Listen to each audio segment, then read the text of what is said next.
वो अपने दर्शकों को हम बताने जा रहे हैं। फतेहपुर में 14.2% मतदान हुआ है, कौशाम्बी में 13% मतदान अब तक हुआ है। 9 बजे तक का ये वोटिंग परसेंटेज। जालौन की बात करें 12% मतदान, फैजाबाद में 14.38% मतदान और रायबरेली में 13.5% मतदान हुआ है, वोटिंग हुई है। ये अभी तक का वोटिंग परसेंटेज हमने आपको बताया।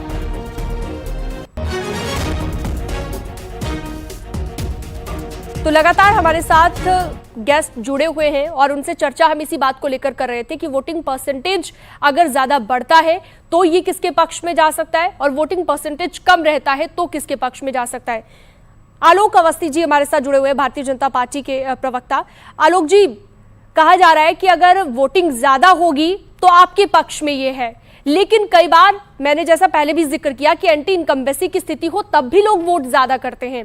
आप लोग किस तरह से लेकर चल रहे हैं और आपको क्या वजह लगती है कि पहले के 3 चरणों में वोटिंग परसेंटेज कम रहा? क्या लगता है आपको इसके पीछे, आलोक जी?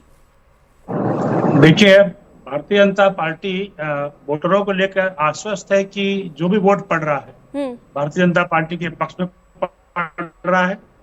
विपक्ष में हताशा है, कोई नेता सामने नहीं है नरेंद्र मोदी जी के सामने। देख रहे हैं कि इंडिया गिरा पड़ा है। क्या आलोक जी, एक ये भी वजह है इस बार वोटर उत्साहित ही नहीं है। इस बार वोटर उत्साहित ही नहीं है और कई बार ये भी आरोप लगाए जा रहे हैं कि लोकतंत्र में विश्वास कम हो गया है लोगों का और इसलिए वो वोट डालना ही नहीं चाहते, घरों से बाहर निकलना ही नहीं चाहते। ऐसे भी आरोप लगाए जा रहे हैं, आपको क्या लगता है? देखिए, ये आप बहुत बड़ी बात कह गई है कि लोकतंत्र में विश्वास लोगों का नहीं रह गया है। नहीं, विपक्ष के नेताओं ने ये आरोप लगाया है कि लोग इसीलिए घरों से बाहर नहीं निकल रहे हैं, इसलिए मैंने सवाल पूछा। देखिए, जब नेताओं की विश्वसनीयता खत्म हो जाती है और नेता लगातार झूठ बोलेंगे तो जनता उनके ऊपर से भरोसा करेगी। आपको याद है कि झूठ बोलने के लिए श्रीमान राहुल गांधी जी को सुप्रीम कोर्ट में जाकर नाक रगड़ के माफी मांगनी पड़ी, लेकिन हलफनामा देना पड़ा।